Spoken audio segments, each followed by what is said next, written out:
नमस्कार दोस्तों, ढोल में पोल चैनल में आप सब मित्रों का हार्दिक अभिनंदन करता हूं।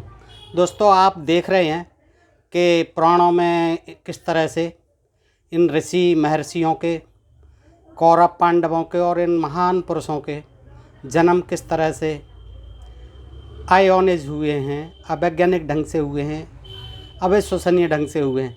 दोस्तों, इसी तरह आपने व्यास जी के पुत्र सुखदेव के बारे में शायद सुना हो।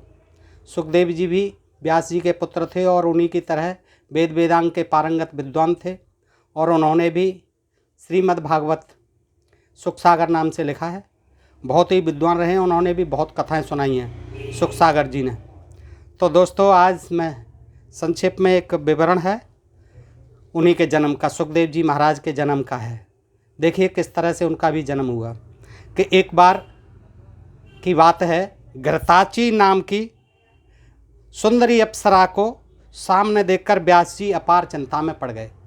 ये घृताची अप्सरा ने बहुत कई बार व्यवधान किया है और कई जो है पुत्र इससे प्राप्त हुए हैं ऋषियों को। ये अप्सराएं जो है, मैं बता दूं आपको, देवकन्या कहलाती थी और ये देवताओं के मनोरंजन के लिए स्वर्ग में रहती थी और स्वर्ग से ये पृथ्वी लोक पर इन्हीं ऋषि मुनियों की मनोरंजन के लिए आती थी और ये इनसे अपना मनोरंजन करते थे और इन्हीं से संतान पैदा कर देते थे।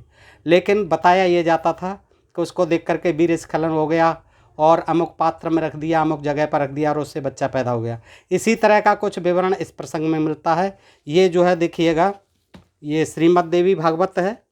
श्रीमद् देवी भागवत पुराण में ये कथा आई है और 53 पृष्ठ पर है दोस्तों। तो घृताची नाम की सुंदरी अप्सरा को सामने देखकर एक बार व्यास जी अपार चिंता में पड़ गए। सोचा, मैं क्या करूं, यह देवकन्या अप्सरा मेरे अनुरूप नहीं है। उस समय विचार सागर में निमग्न मुनि को देखकर अप्सरा के मन में भी आतंक छा गया। वो भी डरने लगी कि ये पता नहीं क्यों ऐसा कुछ सोच से में पड़ गए हैं मुझे देखकर। तो वो भी सोच में पड़ गई। सोचा, मुन कहीं मुझे शाप न दे दें। उसने अपना रूप सुग्गी का बना लिया। देखो, तुरंत जो है वेश बदल लेते थे, दूसरी योनि में परिवर्तित हो जाते थे। अप्सराएं भी अब वेश बदल लेती थीं। सुग्गी आप जानते होंगे, तोती का रूप बना लिया अप्सरा ने, घृताची ने, और डरती हुई वह मुनि के आगे से निकली। अब उसे पक्षी के रूप में देखकर व्यास जी बड़े आश्चर्य में पड़ गए कि यह अभी तो अच्छी भली अप्सरा थी, ये तो तोती बन गई, सुकी बन गई। अप्सरा को देखने के साथ ही मुनि के शरीर में काम का संचार हो गया। उस समय अग्नि प्रकट करने के विचार से व्यास जी काष्ठ मंथन कर रहे थे, यानी लकड़ी घिस रहे थे आग जलाने के लिए। पहले आग जो है प्राय इसी तरह से लकड़ियों को घिस करके जलाई जाती थी। तो काष्ठ मंथन कर रहे थे। अकस्मात उस लकड़ी पर ही उनका वीर गिर पड़ा, पर वे काष्ठ मंथन करते रहे, लकड़ी को घिसते रहे, लकड़ियों को। मुनि के उसी अमोघ वीर से सुखदेव जी का उन्हीं लकड़ियों से, काष्ठ से आविर्भाव हो गया, जन्म हो गया। व्यास जी के समान ही सुखदेव जी की बड़ी भव्य आकृति थी। काष्ठ से उत्पन्न हुए, लकड़ी से उत्पन्न हुए उस बालक ने व्यास जी के मन को आश्चर्यचकित कर दिया। जिस प्रकार यज्ञ में हव्य पाने पर अग्नि प्रदीप्त हो उठती है, वैसे ही सुखदेव जी की आकृति चमचमा रही थी। पुत्र को देखकर मुनि के आश्चर्य की सीमा न रही। मन में आया, यह कैसी घटना घट गई। उन्होंने यूँ विचार किया कि हो न हो यह भगवान शंकर के वर का ही प्रभाव है। देखिए, शंकर के वर का प्रभाव भी सोचने लगे। काष्ठ से प्रकट हुए सुखदेव जी के तेज के मूर्तिमान विग्रह ही जान पड़ते थे। अपने तेज से एक दूसरे अग्नि की भांति उनकी आवाज़ चमक रही थी। दिव्य तेज से संपन्न एक दूसरे गार्हपत्य अग्नि की तुलना करने वाले एवं परम प्रसन्न पुत्र को जब मुनि ने देखा, तब उन्होंने तुरंत गंगा में गोता लगाया खुशी के मारे, और फिर वे पर्वत के शिखर पर आ गए, पर्वत पर चढ़ गए। फिर तपस्वी लोग आकाश से बालक सुखदेव जी पर फूलों की वर्षा करने लगे। तपस्वी लोग भी वहाँ आकाश में कहीं रहते थे, तो वो भी फूलों की वर्षा करने लगे। व्यास जी ने महात्मा सुखदेव के जातकर्म आदि सभी संस्कार संपन्न किए। विश्वावसु, नारद और तुम्बुर आदि प्रधान गंधर्वों के मन में अपार हर्ष हुआ। वे सब सुखदेव जी के दर्शनार्थ आए और गान करने लगे। काष्ठ से प्रकट हुए, लकड़ी से प्रकट हुए इस दिव्य बालक सुखदेव जी के दर्शन पाकर संपूर्ण महाभाग विद्याधरों को असीम आनंद हुआ। उन्होंने स्तुति आरंभ कर दी। द्विजवरों, सुखदेव जी के धारण करने के लिए दंड, सुंदर कृष्ण मृगचर्म और दिव्य कमंडल स्वयं आकाश से पृथ्वी पर आ गए। देखिए, स्वयं आकाश से टपक पड़े। क्या दंड, एक तो दंड रहता था हाथ में, सुंदर कृष्ण मृगचर्म, काले मृग का चर्म, और दिव्य कमंडल, ये आकाश से एकदम पृथ्वी पर आ टपके।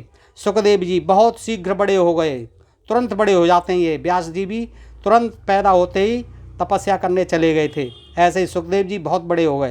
प्रकाश तो उनका जन्म का साथी ही था। विविध विद्याओं के विशेषज्ञ व्यास जी ने उनके यज्ञोपवीत की विधि पूरी की, जनेऊ पहना दिया उन्हें। जन्म के समय ही रहस्य और संग्रह सहित सभी वेद सुखदेव जी के पास उसी प्रकार विराजमान हो गए, सारे वेद, जैसे उन्होंने व्यास जी को सुशोभित किया था। मुनिवरों, पुत्रोत्पत्ति के समय व्यास जी ने घृताची अप्सरा को सुग्गी के रूप में देखा था, सुकी के रूप में, तोती के रूप में देखा था। अतएव बालक का नाम सुखदेव रख दिया। अब सीधी सीधी बात नहीं कह रहे कि घृताची से पैदा हुआ, सुग्गी रख दी है, उसको कभी हिरणी बना दिया, कभी कुछ बना दिया और उससे पैदा दिखाया। ये अवैज्ञानिक बातें क्यों करी हैं?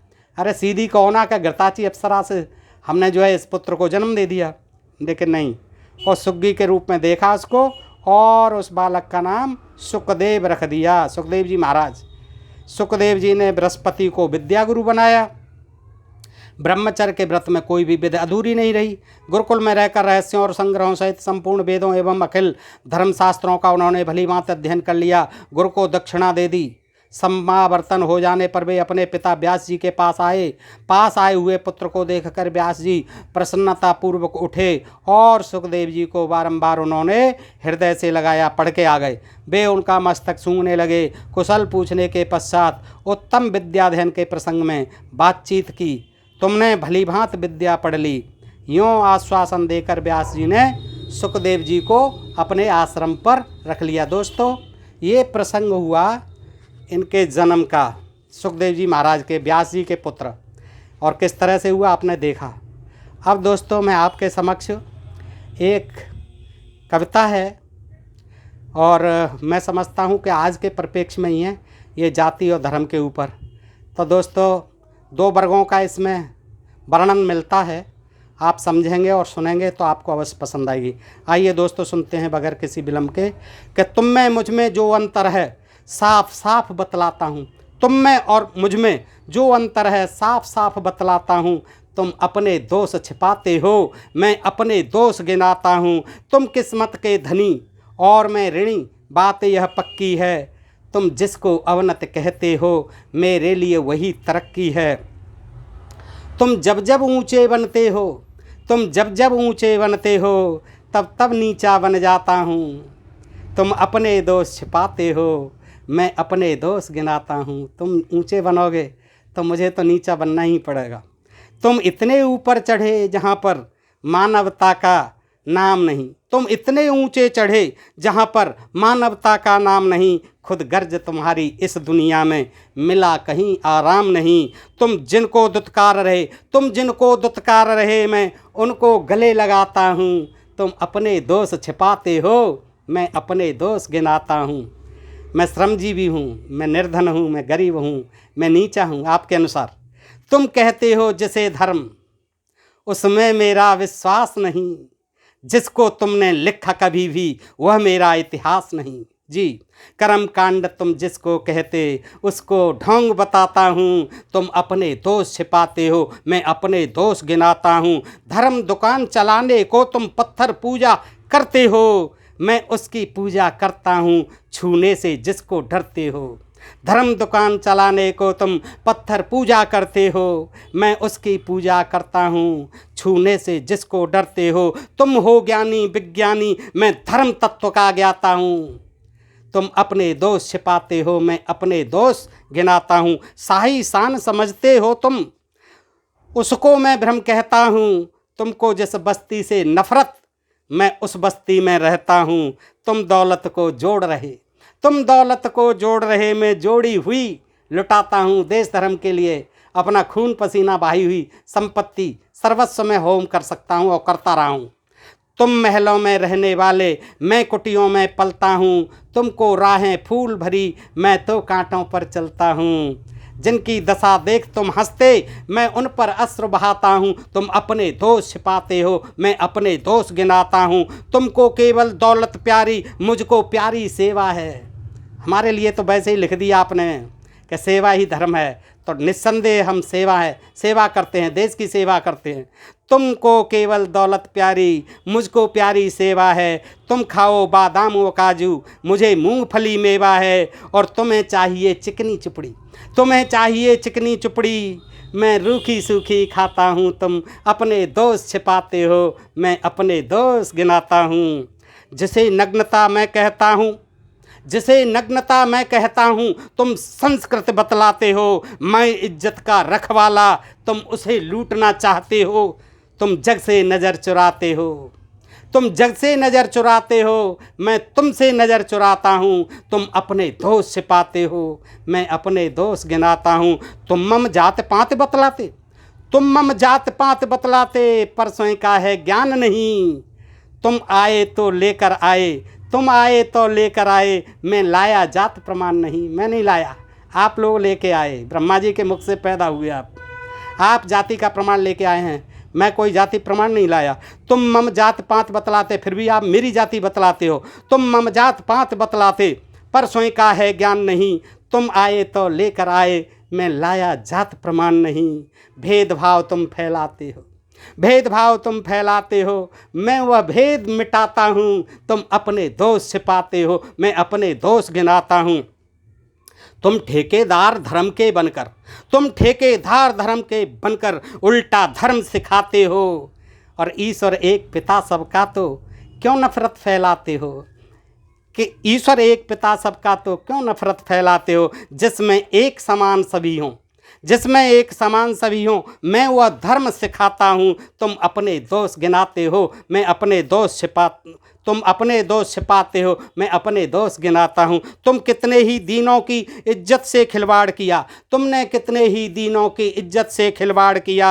और उनकी हालत देख के मैंने सीने से बांध पहाड़ लिया। तुम जिनके भक्षक हो उनका मैं, तुम जिनके भक्षक हो मैं उनका रक्षक कहलाता हूँ। तुम अपने दोष छिपाते हो, मैं अपने दोष गिनाता हूँ। जिनके कारण सुविधा भोगी उनको दीन समझते हो, जिनके कारण आप सुविधा भोगी हैं, सारी सुख सुविधाएं पा रहे हैं, जिनसे सेवा ले रहे हैं आप, और उनको ही आप दीनहीन समझते हो, नीच समझते हो। जिनके कारण सुविधा भोगी उनको दीन समझते हो, धन पाकर इठलाते हो, मानव का शोषण करते हो। मैं उनको श्रमवीर समझकर, मैं उनको श्रमवीर समझकर सादर शीश झुकाता हूँ। तुम अपने दोष छिपाते हो, मैं अपने दोष गिनाता हूँ।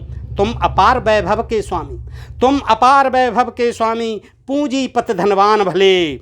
मैं बेशक निर्धन फकीर, दूं दुआ अगर तो पंगु चले, दूं दुआ अगर तो पंगु चले। अगर मैं दुआ दे दूं तो पंगु भी पर्वत को लांघ जाए।